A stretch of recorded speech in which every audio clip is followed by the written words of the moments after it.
El pasado mes de diciembre hubo un ajuste con las cuotas compensatorias, o sea, lo que pagan los productos extranjeros al gobierno federal de los productos chinos.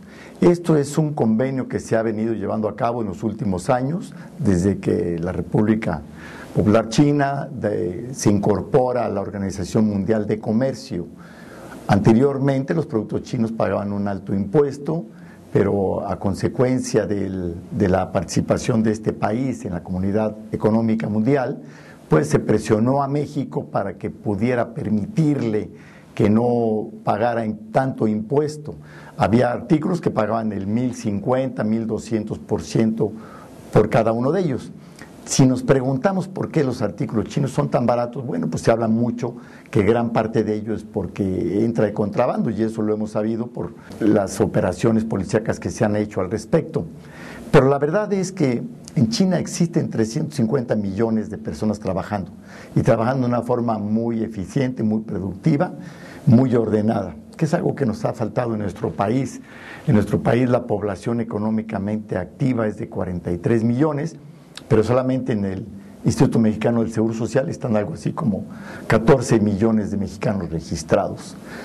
Y volviendo al punto inicial, tenemos un problema serio porque durante los últimos 4 años se han estado disminuyendo los aranceles, las fracciones y la tasa impositiva que se cobra de estos artículos, y nos encontramos que dentro de los zapatos, bicicletas, electrodomésticos y muchos artículos más, pues cada vez son más baratos y cada vez encontramos más de ellos.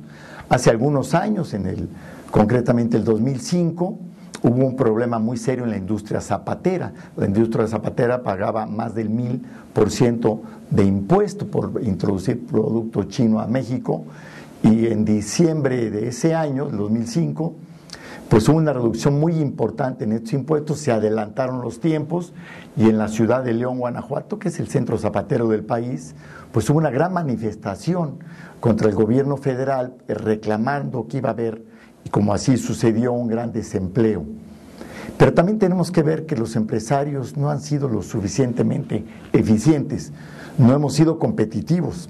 Tenemos que ver por qué no funciona tan bien la economía de México como la de otros países. China tenía 2 opciones: irse hacia un sistema socialista, un sistema comunista, y la otra irse a la libre empresa.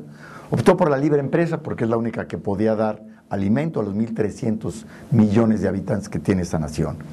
Y México, todavía con 108 millones de habitantes, estamos pensando en muchas ocasiones que si vamos a ser tan eficientes y tan competitivos, que si somos la cabeza de América Latina, lo cual ya no lo somos. Yo creo que esta disminución que está siendo paulatina en los impuestos a los productos chinos debe hacernos reflexionar qué es lo que queremos para el país.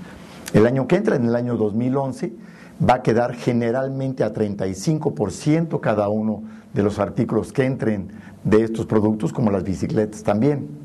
Entonces va a verse la industria nacional muy presionada, muy competida, y yo creo que eso es lo que nos va a tener que hacer analizar qué tan productivos vamos a ser, y eso va a iniciar también a una reforma laboral, así como debe haber una reforma fiscal, una reforma económica, una reforma en la educación.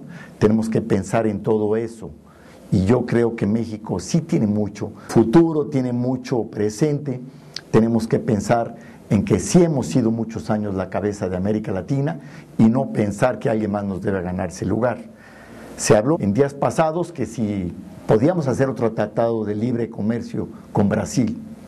Yo creo que antes de empezar a pensar en ello, vamos a fortalecer todos los tratados que tenemos. El que tenemos con Estados Unidos y Canadá, que es el más importante, ya que nuestros productos los vendemos a Estados Unidos, todo lo que exportamos en el casi 90%. Y ver cuáles son los convenios que tenemos con Europa.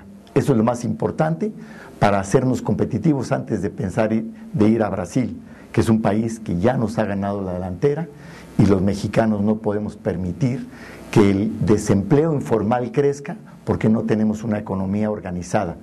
Los empresarios tienen que colaborar con el gobierno es el rector de la economía, y decirle, sugerirle, apoyarlo en lo que deba estar bien, y también hay que criticarlo en lo que está mal, porque es la única forma en que podemos seguir adelante. Gracias.